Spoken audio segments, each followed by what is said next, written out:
keep on shining. I'm about that life, keep on dreaming. I'm about that life, never stopping. What? I'm about that life. I'm about that life. I'm about that life. You know, they say I'm dreaming. Yes, I'm dreaming. So what? I don't care. She's about that life. I'm about that life. It's a dream thing, y'all. Today on About That Life, I sit down and talk to Broadway actress, singer, and incredible dancer. After years of training as a dancer, she saw a production of The Sound of Music and knew instantly that was what she was meant to do. In 2018, in her final year at NYU, she was cast in the tour of A Chorus Line. Then in 2019, she starred in the Universal pick She Said. Then in 2023, she made her Broadway debut in Once Upon a One More Time as Sleeping Beauty. It's safe to say that her illustrious career is just beginning. Here is Ashley Chiu. Hi, Ashley. Thank you for coming on the show today. Hi, thanks for having me. Yeah, absolutely. I want to go straight into the backstory of how we know each other. We were in a production of Hairspray in 2012, and I didn't know at the time that you were in high school. Yeah, Insane. I was a sophomore, I think, in high school. Wow, would not have known that. Absolutely would not have known that. I mean, it's not for me to say that, oh, just because you're in high school, you wouldn't know how to conduct yourself professionally, but you really did conduct yourself in such a way that I had no idea that you were in high school. And I was like, wow, this girl can dance, really can dance. Can you give us a little backstory about your dance background? Sure. So I really grew up as a ballet dancer. So I was doing point. I did the Nutcracker for like 10 years. I did every role in the Nutcracker. And I came from a really intense like competition ballet studio. So really strong classical foundation. And then as I got into musical theater, I would take more jazz and eventually tap, which felt like a foreign language to like a ballet dancer. And I was so afraid of hip hop, which is ironic because that's the genre of dance that I was doing when I made my Broadway debut. But um, yeah, I started as a classical ballet dancer. Oh my goodness. I love ballet. What's your favorite ballet production of any that you maybe been in or saw? Well, I've done a lot of Nutcrackers, but I also have done a lot of like variations and things from Paquita. We did like maybe an act of Sleeping Beauty a couple times in my first ever ballet solo with Sleeping Beauty, and Sleeping Beauty is the role I played on Broadway. So that one also has a lot of meaning for me. And what brought you into musical theater? Was it someone that inspired you or you saw a production? I saw a production of The Sound of Music when I was 7 years old with my mom. And after the show, I went up to her and was like, I want to do that. And she figured out how I could do that. And and here we are. Thanks, mom. Thank you, because Broadway came along because of mom just, standing behind that curiosity that you had. It's amazing. Well, no one in my life did that. No one in my family was in the arts. My parents, like, my dad was working in healthcare and health insurance, and my mom worked for the city of San Francisco. So, like, no one close to me, showed me the way. I kind of just stumbled into it myself, and my mom was um, relentless enough to help me, find my own way in that. That's why we love moms. And trekking back to Hairspray, how did you feel about your experience doing Hairspray? I loved Hairspray. That was like that was one of the really formative theater experiences I had as a young person because I had done theater up until that point, but it was the first time I think I did theater where I was coming into the room and like it wasn't like we're all kids, we're doing educational theater. It was I'm in high school and I'm doing theater with professionals, people who have their equity card, people who work 9 to 5s and are doing this, on the side, but in a very not serious because it's theater, but it wasn't like we're all holding hands and like doing our little musical theater warm-ups. These are like prepared professionals who we would, block this scene and the next time we do it, they're off book, they're fully prepared, they've made choices. So it was the first time that that happened. And it was like, the training wheels came off in that experience in a lot of ways. It was, Robin Tribuzzi is like giving us real choreography, not like we're all kids skipping around on the stage. So it was a real like adult theater moment.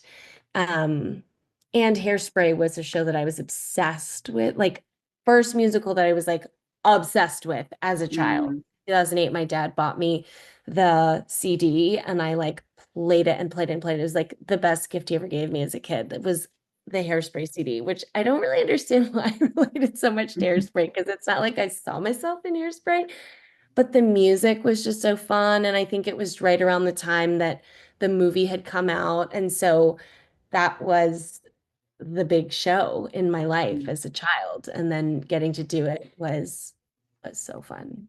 And you played Shelley, correct? I was Shelley. Yes, one of the nicest kids. Yep.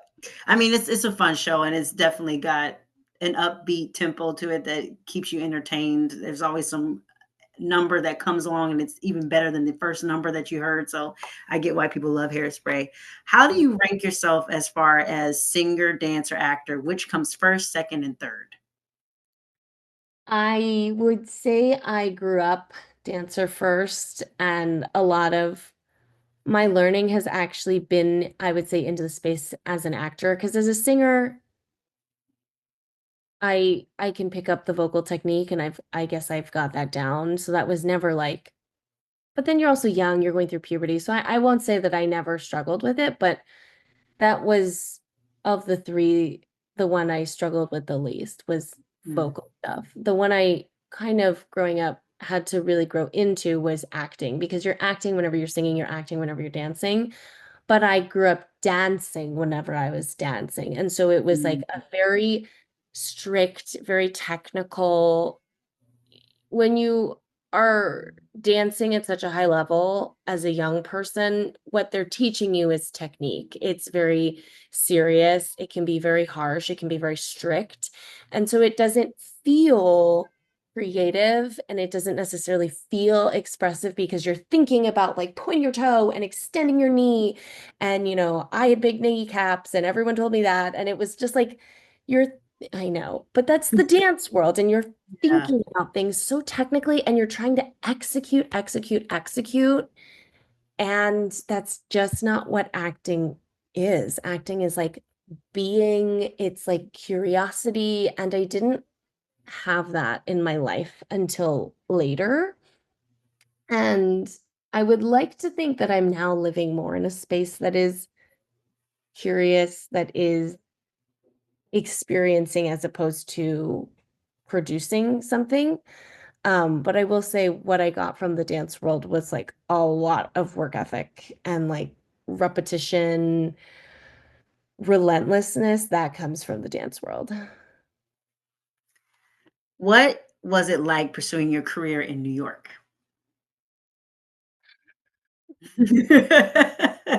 Now that you're in LA, or area, Los Angeles Yeah. area, there's a I difference. I haven't spent enough time pursuing my career here in LA to really compare. So I only know having pursued my career in New York.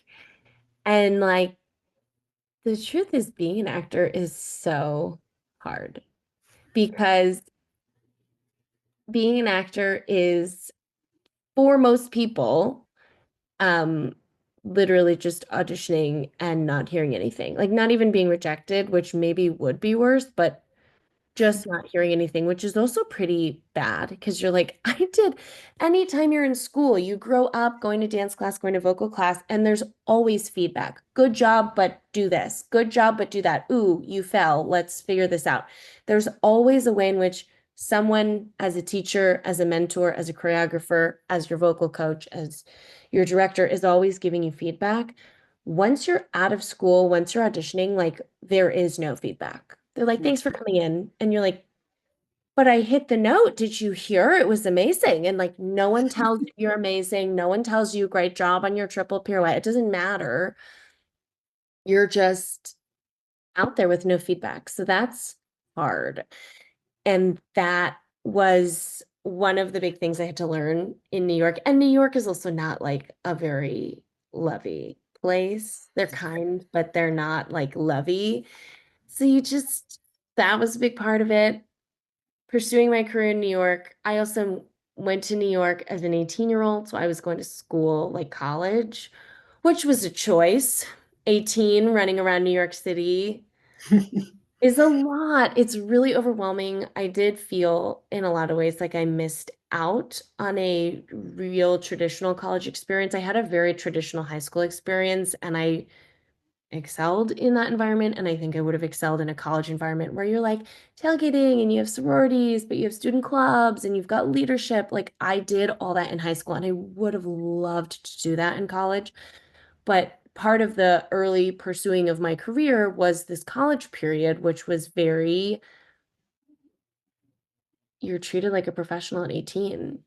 Like Mm. you're taken seriously at 18, and you're running around the city taking classes with, I mean, Tony Award winners who are going on to direct this choir and this and do that, and like working professionals. And so there's a way in which it felt like I had to grow up a little bit faster than I maybe had to. So that was part of the New York experience and working and living out there. 18 was a little extreme to do that, I would say maybe. Um, and New York is just tough. It's like a tough place Mhm. to live. And then acting is so tough that it was like I had a lot of friends and classmates who didn't last long at all, and I get it because it's hard. There's so many magical New York moments, life, career, love. And like I'm not sure how that works here in LA because everything just feels more spread out and more it feels different here. I don't know how to articulate it totally yet, but in New York, you grind and it's so hard and you're like, "Why am I doing this?" and you're crying in public.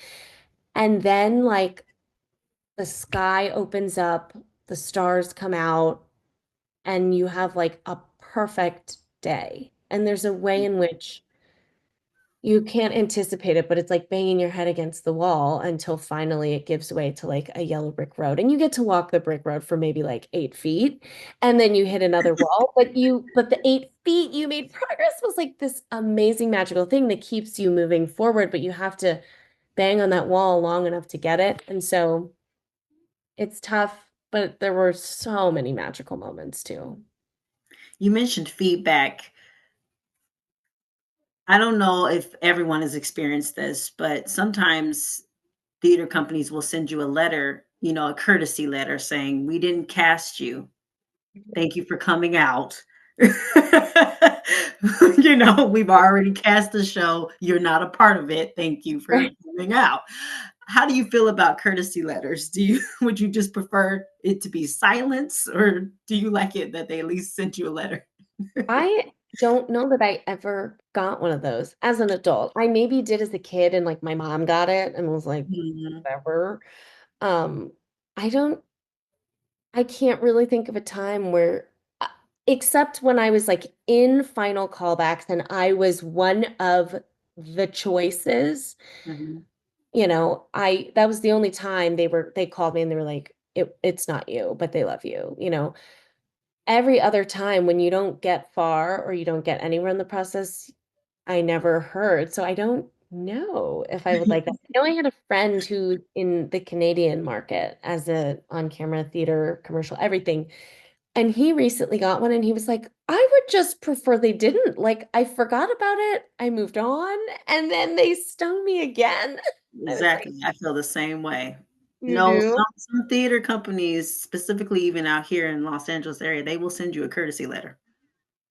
I don't The I first courtesy letter I ever got was when I was, like, in middle school.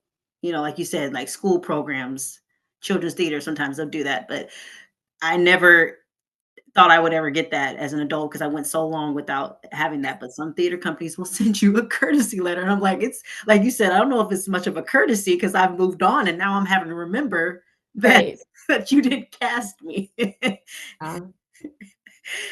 Are you good at taking notes? I had a guest on here talking about how she really liked how she went to an audition and she was in the final callbacks and they gave her notes so that she could, resubmit it. Like she had to go ahead and come back another day after her second callback because they really wanted to see if they could get something else out of her. How do you feel about getting notes and are you able in the moment to switch up and follow direction? I love getting notes because notes in a lot of ways is feedback that they at least like something about what you're doing. So for that reason alone, I like it. Um, and it's like, whenever you're really considering doing a project, if they're considering you enough to like try to put it in their terms, I think it's a real gift to get a note. Um, and that's also how you know if you're wanting to collaborate with these people or not, because sometimes they respond and you're like, maybe not a fit, or they're giving you a note and you're like, I don't trust your decision making at all. Um, as far as whether or not I can take them, that is one of the things I would say I've worked on over the last few years. And it happens so quickly in the room. I've never had the experience like you're mentioning of your friend where they're like giving her a note and she's coming back later. I would be curious about that. My experience is normally they give you a note in the room and my process in like getting better at taking notes, if this is what you're asking for, is more ego related than it is creative, is Hmm. what I've learned because I come in with my strong choice and they're like, great, now do it as if you're like totally the opposite. Usually the note is kind of an opposite version of whatever you've made. And whether or not they actually want to see it that way or they just want to see if you can take the note, it's usually pretty different whatever they're giving you. And then there's a way in which I've had to remove my own voice from it to be like, there is another way to do this. And they are the director or whoever, and they want to just see it and Right. to really take in the note as like a suggestion of curiosity rather than a rejection of something I did offer because they liked what I offered enough to point me in this other direction. Mhm. Um, and so the biggest thing that I have had to do in the taking of notes is not make it about me. Make it about me serving the text or the work or the scene or the relationship or whatever, and to kind of be of service in that moment rather than be about me.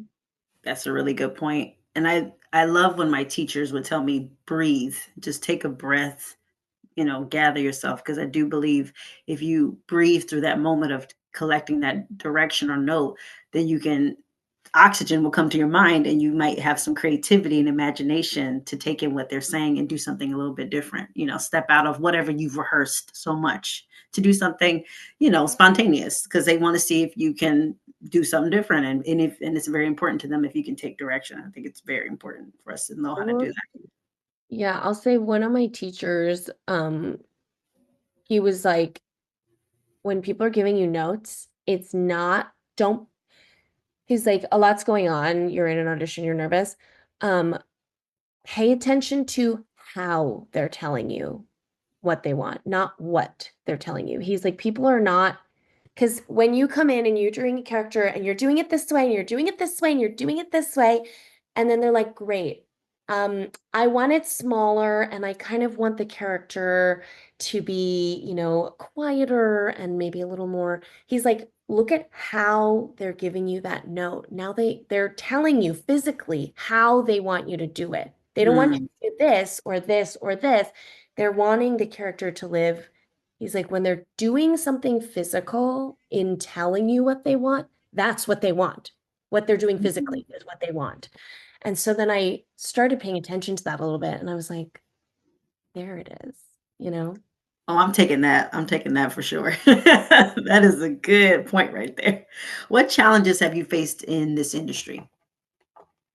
The usual ones, which is that it is something where you just have to keep going. I mean, like in so many ways, it has felt like a numbers game sometimes. So the challenge of like just getting through, just like sometimes the pat on the back is that I went that day to like get another rep in, that I didn't get the job. Like just the slog, the grind, the hustle of it, that's a huge challenge. There's a lot of like imposter syndrome as a young person that I would like to think now I'm feeling a little bit less, but like coming out of school, you're like, why would I be the one that they choose for this when that girl has 3 Broadway credits and that girl's been in a movie and that girl is dating, so and so. And you're like, there's a real imposter syndrome when you don't have things on your resume, when you don't have things in your life. Like there's a lot of things now that anchor me. I have a husband, I have um I don't know, an adult relationship with my parents and my sister in a way where as a kid you take things for granted. So there's a way in which I have all these things in my life where I am like, well, someone chose me. My husband chose me. And Mm. which like puts me at a base level a little bit higher than no one's going to pick me for this job. It's like, well, someone picked you for the rest of their life. So there's just a lot of imposter syndrome when you don't have what feels like anything when you come out of school, except maybe a lot of student debt. Like you're like, I Come don't on now. know. So that's a huge challenge. It's like a confidence thing. It's a experience thing. Like those are real challenges. Um, that I, as a sort of type A person, experienced in a more fear-based way instead of like I know some people, and I envy them, who go through life being like, I know nothing. This is such an exciting opportunity to learn something. And I do not experience the world that way. I'm like, I know nothing. Why would I can't do anything because I know nothing, because I am nothing, because I've done nothing. And I wish I could be the person who's like, I know nothing. Let's go out there. But that's a challenge. Like yourself is the biggest challenge. Being yourself is so difficult sometimes. Preach. Come on and preach there, actually. Let's talk about A Chorus Line. It's such a beloved show for many dancers and for theater lovers. How much did it mean to you to be in A Chorus Line? And how was it being the first Asian woman to play Sheila? Oh, I I don't think I actually knew how much it meant to me as it was happening because I was kind of moving through leaving school and coming into the real world. And there's a way in which the longer you're in the real world, the more you're like, oh wow, I can't take these things for granted because they don't happen every day. But like I have a voicemail on my phone from the by Lee being like, Ashley, we want to give you a job. Are you gonna leave school for this? Like it's by Lee. Call me back. And I'm That's so cute. That's so sweet. so cute. I actually used it in I did a cabaret before I left New York, and that was my transition from school into the real world because that's exactly what it was in my life. But like to have one of the few Asian women who's kind of blazed a trail on Broadway before me be the one offering me my first job, and then, I was a swing on that show, like unfortunately, historically, swings don't get treated very well. They don't get given attention. Directors don't spend one-on-one time with them. Biorecly spent 3 hours with me before we went on out on the road. And she did not do this with the other swings. She did this because she sees a lot of herself in me, for a whole bunch of reasons. But she spent a lot of time with me, just me. Um, on these roles and on the text and telling me stories, and that meant a lot, just to have a feeling of like mentorship and kindness and care when you are going through a life in the arts in New York as a young person, just kind of being kicked around by everything that's happening to you. To have someone hold your hand like that is really a generous thing. So that meant a lot. The legacy of all the dancers who've been in and out of versions of a chorus line is like crazy. And there's a Facebook group that there's this one guy, Paul Liberti, who's, I don't know if he was a part of the cast or what, but there was like a Facebook group of people who've done a chorus line, and he is always like posting archival footage and photos and saying, and not just like the Broadway company of like the 17 people we know were on Broadway, but like the first national tour, the Canadian production, the Tokyo production, like the 1980 production, the 1990 production, like there's a tour that goes out every 3 years. And I was on one a few years ago, but like he's posting these photos and you're like, oh my God, I can't believe that person did it and that person did it. And you're like constantly just seeing a legacy of dancers. And it's amazing. We would go touring through theaters that had like wall tags from previous of course lines that came through, and you're like, oh my God, like just to be part of this thing. Every time I audition for a course line, it's like gutting because it's so real as an actor, as a performer, as a person who does anything for love, in the theater. It just resonates, that show. If you were trapped in an episode of Twilight Zone and you had to sit through a musical over and over again, what musical would you like to sit through on repeat? I don't know. I don't know. There's so many good ones. I, in the last few years, have really loved Come From Away. Hmm, yeah. Um, have you seen it? I haven't. I've heard a few songs from it. Definitely. I've heard nothing but good things. I saw the they did many, many pre-Broadway productions, but I saw it in La Jolla with my sister. Like, we had no idea what it was. We'd never seen anything at La Jolla. We just like bought tickets and went. And I think at the time it was a one act. So there was no intermission to like come up for air. The show just Mhm. ended. And she and I like could not get out of our seats for half an hour after the show, which has never happened to me before. And I was just like breathing in my chest, like, oh my God, because there's really I think it's recorded on Apple TV. If you have Apple TV, check it out. Okay. It's amazing. That's a good sign that you just felt like you couldn't do nothing except live in the space after the show. That's a really good sign.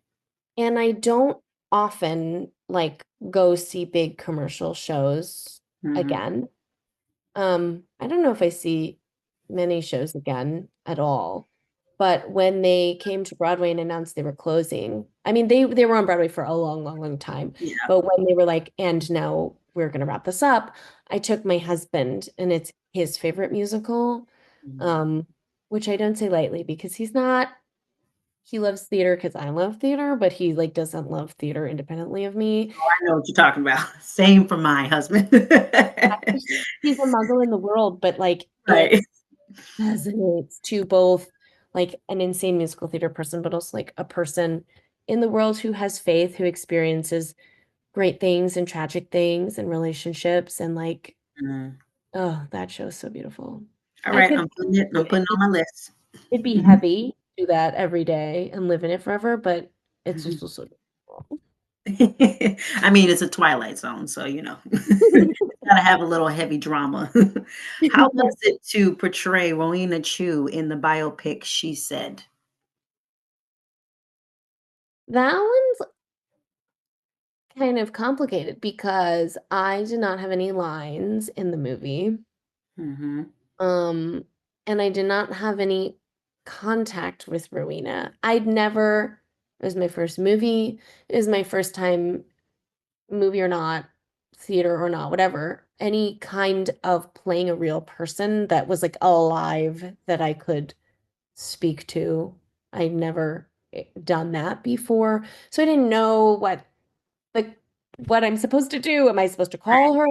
Like she's has this horrible history with Harvey Weinstein, and that's the moment that's like the 2 minutes of her life that is included in this film, and I don't think those were like the best 2 minutes of her life. So I'm like, do I reach out to her? Do I disturb this woman who's living her life? I have no idea how rights work. I don't know if she approved this. I don't know if this is happening with or without her Mm. consent. So there's a way in which I was like, I'm not, I just, I don't know what to do. So I just did nothing. Um, and I met her after, and I played young Rowena, and there was a woman who played older Rowena. And older Rowena had reached out to her and had done all this stuff. And when the movie came out, Rowena reached out to me and was like, I've been looking for you. I've been asking the studio for months who is playing me in that critical moment. And I didn't know what to say. And I think had wished that I had reached out to her, but I also know other actors on that film, like big name actors, didn't reach out to their counterparts because they are like, this is part of my artistic process, and this is, I want to create a character independent of this other person's input, which I see some value in that. I also see how Rowena wanted, I think in a lot of ways, the story for her doesn't feel like it's hers because it's being told by all these other people, and she's a character in someone else's story in this particular instance. So I think she craved a little bit of um knowledge of what was going on with her story. It was really complex to play her because I was balancing the real life part of it with the honoring of her, but also like Rowena's the only person of color in that story. She's a victim in that story. Um, there's a way in which there are three total victims in that, and the other two are in some way empowered, if you will. One of them is like seen running away from, the other one is like turning evidence in to the authorities against Weinstein, and Rowena's story was the fragile, crying, falls on the floor, has a breakdown, which as an actor is like a great, juicy thing to play. I think as a person, I don't think that was maybe the most empowering experience for her.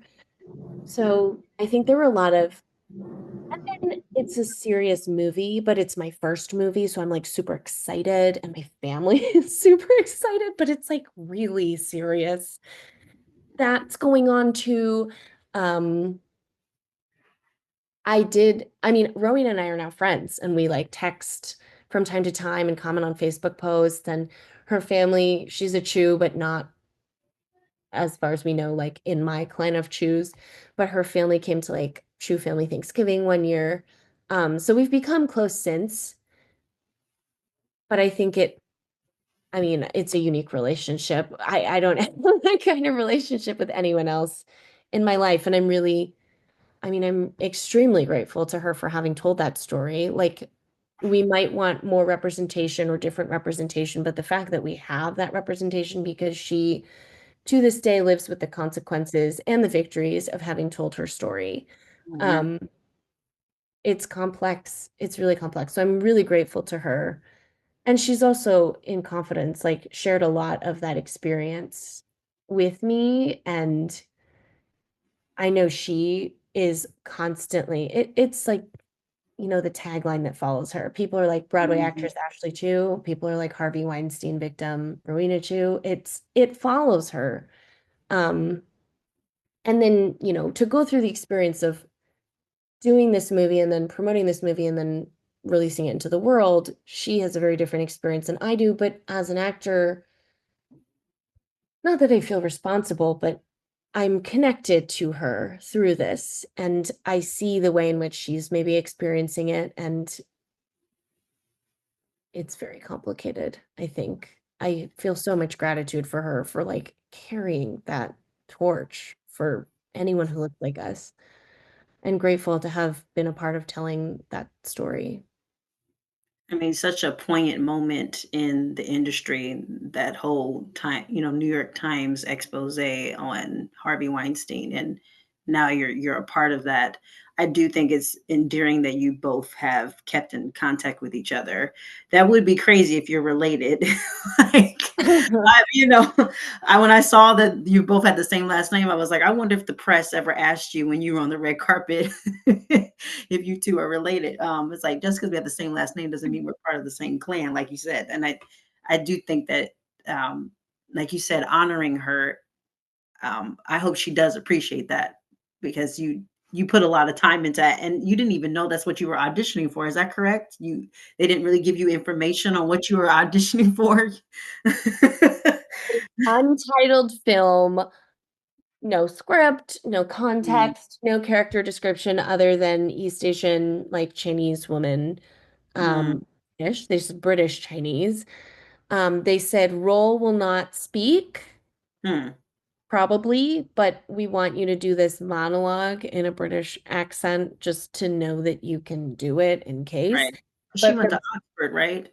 she went to Oxford, she grew up in the UK. Mm, Um, and they were like, the meat of the audition was like a prompt, not a scene, a prompt. And the prompt mm, was, we want to see you do something personal that strikes a chord and is highly emotional and gets you to cry. For example, you are folding laundry and you're folding a sweater and you realize that this is the sweater of someone who just passed or someone you miss or someone, I don't know. And you like maybe smell it, hold it, cry, fold it, put it away. It's not scripted. It's like whatever you want. And I was like, great. No idea what this is for, no idea what they're looking for. And in a way, they're always like the auditions you're not thinking about or not paying attention to because you don't know what it is you're doing. exactly. And that Like was, being at a commercial audition, you have no idea sometimes what you're doing. How do you feel about a character that operates in silence? oh my 'Cause God. there's been a few films where the actors did not say anything at all. I think of The Revenant with Leonardo Mhm. DiCaprio, he barely talked in that one. I also think of Sally Hawkins in The Shape of Water. She was signing, she did sign language, but she wasn't speaking at all. How was it freeing for you? Was it a new challenge as an actor to operate in silence? All of it was a new challenge. I mean, I'd never done a movie. It was on a huge scale. Like they had Mhm. budget to fly me to Europe and put me up for 10 or 12 days, and I worked like 2 of those days. So like in a lot of ways, it was like a European vacation for me. Like it was a weird, but then Yeah. I've also never been on a movie set like that. And the director has an Emmy award, so there's a way in which every time she talks to you, you're like trying to soak in her genius. Yes. Everything was new. And then when it came time for the pivotal scene where it's like right after the assault, the director was like, "What do you need?" And what do I need? I don't know. I mean, I kind of knew in my bones what I needed, but I didn't know and had never been a part of the process of saying what I need. You're in rehearsal. We need you to be there. It's not I need, but that's how movie making works in a way because she was like, in this moment, as the film director, I need a clip of you hysterically crying. Like Mhm. that's what I was there to do. And so she's like, what do you need to hysterically cry? Right. She's like, do you need to be alone? Do you need, like, there was a makeup artist there. She was like, do you want the fake tears? Like, what do you need to make Mhm. this visual thing happen? And, as an actor, I had enough instinct to be like, I need to be alone for a second, but I didn't know how to ask for it. So finally, she just like put me in a bathroom and was like, do not come out until you are there. And my body knew the whole day that this was like the moment that the body was gearing up for. So we got there and as soon as she closed the door, I was like, let it go. I just let my body do what it was doing and it got all the way there. And she had left the room just a few moments before, so she was kind of startled when I came out already. And she was like, everyone was standing kind of Get in what position. like everyone was waiting for me. And I know they're like a little bit over budget. I know that all these things, right? Pressure. It's like Right. performance, crying. Yeah. So there's a way in which too that as an actor to know that I'm producing that visual thing of crying, but I'm not engaging in a scene that gets me there, right?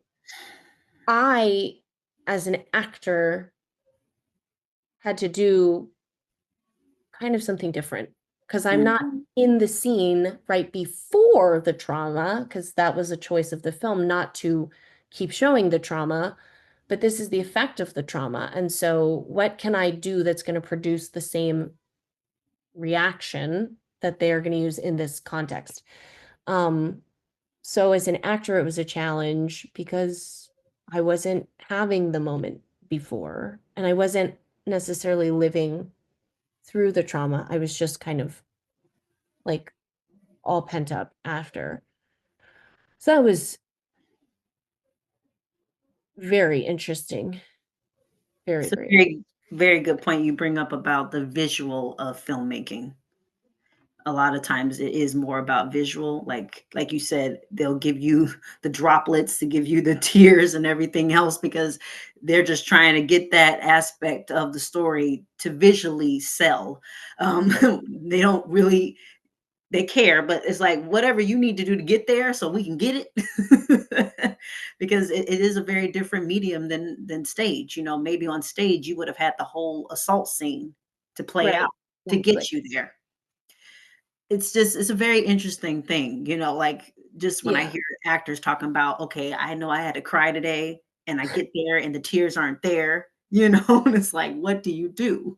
You got Steven Spielberg. Like I remember Amy Adams talking about how Steven Spielberg on, I think it was Catch Me If You Can. She was saying that she needed to cry. And she's like, Steven Spielberg's right there. And I was struggling with my tears. It's just such a weird thing because already we have to use our bodies as vessels to emote something. And if you're not there to emote because you're not given something to supply the reaction, it's just, yeah, filmmaking. It's just weird. The What is, makeup artist. go ahead. Oh, Go ahead. well, the makeup artist was there, like, and Mhm. had been putting tears in my eyes to see if it would. And I knew in my brain that that's not how I was going to get into the crying. But we were trying it because I didn't know like how to speak up for what I needed, much less feel empowered to I don't know, to say what I needed, I guess. Um, but then once I was crying, the makeup artist came over to try to help, and I was like, "No, no, no, like I'm here, like just what do Yes. we need? Like do it." Right. Um, and then after it was over, like we did it, and the director, she's an actor too. Like she was trying, she has a career as an actor, and she was trying to tell me what she wanted. And again, the note of she wasn't just I knew what I needed to do. She was verbally saying it, but she was physically doing it. And so there was a way in Mhm. which I was on set observing with this amazing director, but even more amazing actress who, in directing the film, is acting what she wants me to act. So the note was do what she's doing, which is not easy because like just to produce tears is not easy. But I was watching her do that. It was a master class and then I had to do it. But she also knew what she was asking of me to like go to such a place that I would be so hysterically crying. So she knew she wasn't going to keep me in that space long. And it was like, do it again now, but this way. And adjust like, do it again. Like, it was like, go, go, go. She's there. Like, we're not going to torture her and keep her there. And as soon as it was over, she came and just, it was immediately wrapped. Everyone goes to lunch. And so it was like, everything just got ripped down the moment. But I was still crying because when you're Right. that, and she's like holding me because she is an actor and as a person and as a director was like understanding of of what that ask was.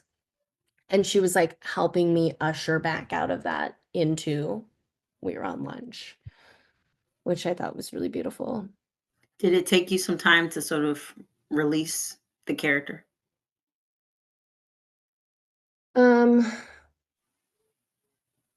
I think so. Um, there's so much responsibility I think I felt too to get it right for because it's a real person and because this is something that like 1 in 3 women experience.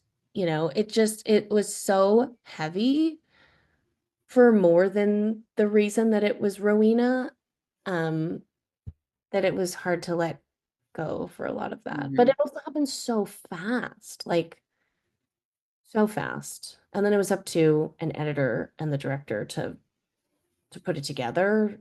Mhm. So I don't know. Yeah, it's hard because you do have to let it go. Not just in my body as an actor, but like in the universe as a storyteller. And so there's a lot. Yeah, that took a second. And I'd never done a movie like that, or a movie. So I didn't I didn't know how it was gonna go. First film out of the box, you know, Yeah. despite the content that it was talking about, it's amazing. How was the premiere?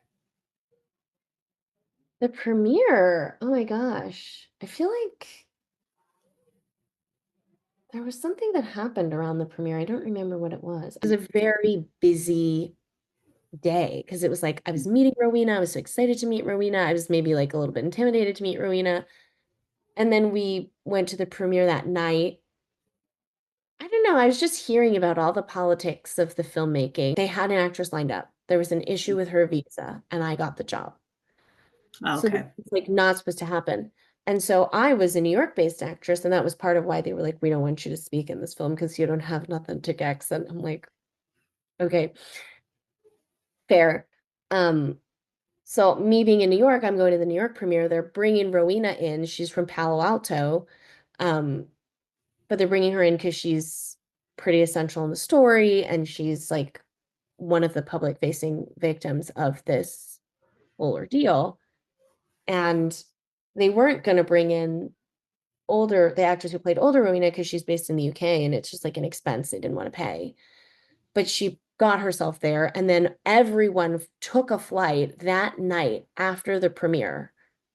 Like, I Mm, don't even think it was a party. The director, that everyone got on a flight that night to be at the UK premiere the following night. And later, when I spoke to Rowena, she was like, the drama of the flight. It was like we all got on the flight and something happened and the plane wasn't going to take off. And the two main journalists that the film centers around got off the plane at 2 a.m. and were like, we're just going to go home and sleep in our beds. And we're not going to go to the premiere of the movie in the UK. We did it in New York. We're good. Like, they have a Pulitzer. They're like, "I'm not killing myself for this movie premiere on a red eye that's 6 hours behind on taking off." And then they, like, switched flights, and Universal made calls to the airline and were like, "You need to get these people off the ground. They have to be in," like, higher ups made phone calls. That's, I think, what the drama was. And then they switched planes, but then someone left their passport. I think Rowena left maybe her kid's passport on the other plane. So then they had a security guard like take the golf cart into the hangar where the plane was that didn't take off. Like, it was a whole thing where wow. by the time the UK premiere happened 24 hours later, they were like 3 hours late. All of them. The director, all the stars of the film, like they were all on this plane and they were all late. So I was just a Wow. fly on the wall watching all these things. I'm like, the premiere's so chaotic. It's like you're there and you do the press line, and Yeah. then I don't know, maybe people know how to schmoozy schmooze. We were sitting next to Adam Shapiro and his wife, and so we like said hi. Nice. But I don't know. What am I supposed to say? He was like, "You're great in the film." I was like, "You're great in the Right, film," and that was it. But right. no. Oh, so let's go into our amazing Broadway debut. Let's talk about that, Ashley, because that's another great accomplishment. What was it really like being a Broadway actor, and how has life changed for you after your Broadway run? I was in the Britney Spears musical. It's a jukebox musical. There's a mega mix at the end, but there's a lot of like concert elements to that show because it's Britney Spears. How could it not be? And when you do a concert 8 times a week, you pretty much can't do anything else with your life. Hmm. Like, I don't drink, but I imagine that's what feeling hungover feels like. I'm allergic to alcohol. It gives me asthma. Like I literally just Oh, can't drink. I can't get I've I never been drunk, so I don't know what yeah, it feels I like can't either.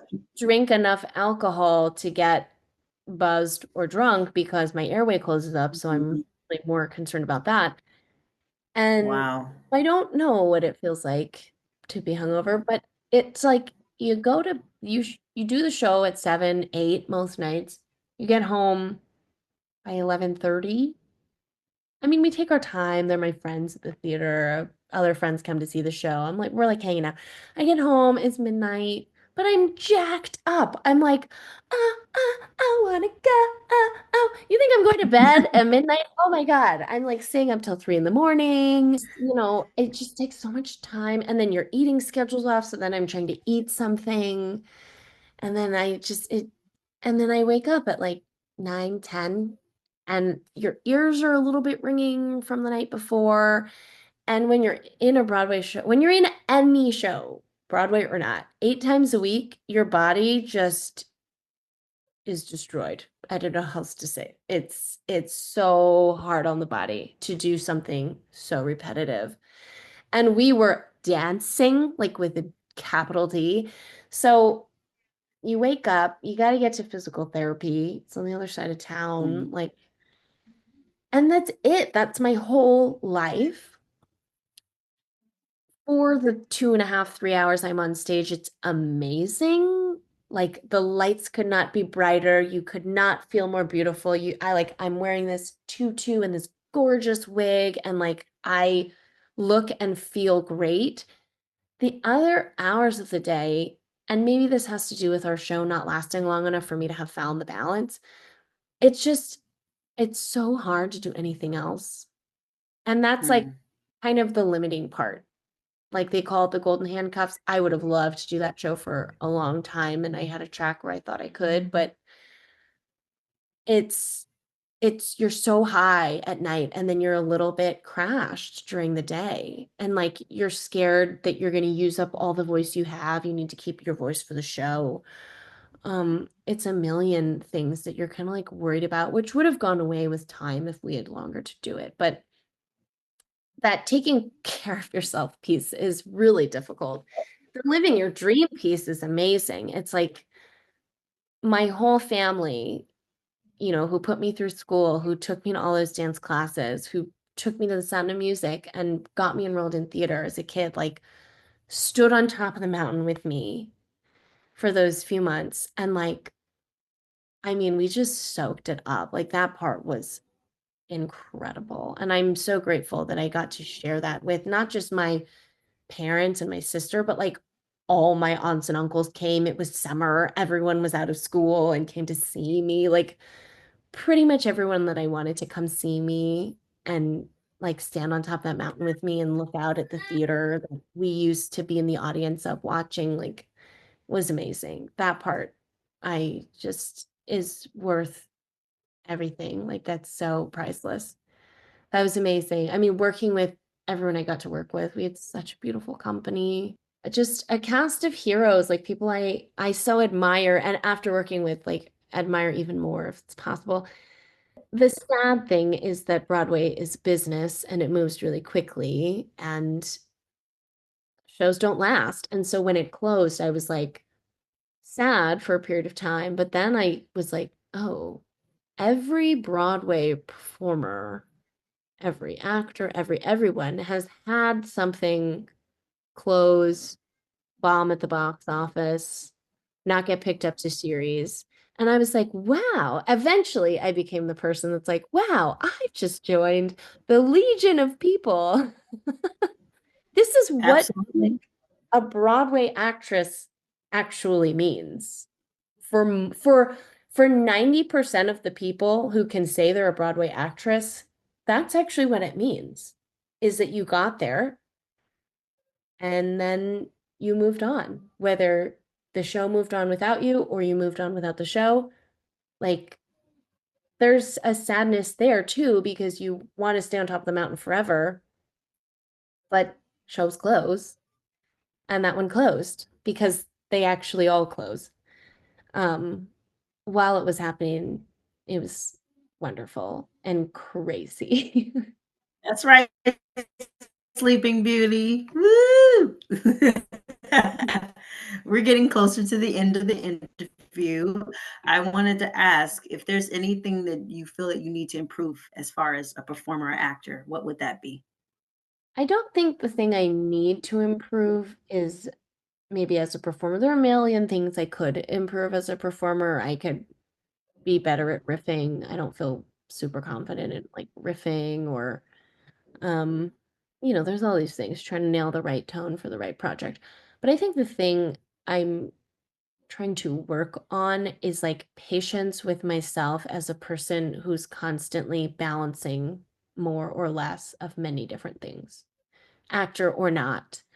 Um, I recently got married, so I'm balancing my new roommate and husband with, like obligations to him, to our life together, obligations I have to myself as an actress, as a person with a career, as a person with ambition, as a person with financial needs, as a person with emotional needs. And I think the thing I'm working on is the patience to allow myself to figure that out and not be so hard on myself when I have trouble figuring it out. And in the midst of figuring it out, circumstances change pretty much constantly. And then you're figuring out the next version of whatever you have to figure out. So it's never the same, and you never reach full homeostasis. And I'm just learning patience with myself as I move through that process. That's right. That's right. All right. Last question, Ashley. Do you like yourself? I do. I like being with myself most of the time. I need to mix it up sometimes. After about 4 hours by myself, I do need to mix it up. Um, but I do like myself. I think I work really hard. I think I am learning to chill out sometimes. Um, but I like how persistent and tough I am, because those are skills that have gotten me very far. I like how nurturing and gentle I can be. There's a lot I like about myself. There's a lot I like want to work on, but yeah, I like myself. Well, Yeah. congratulations on all your achievements and accomplishments. Thank you so much for joining me today. I want to say thank you to all my viewers for watching, and I will see you next time on About That Life. Bye.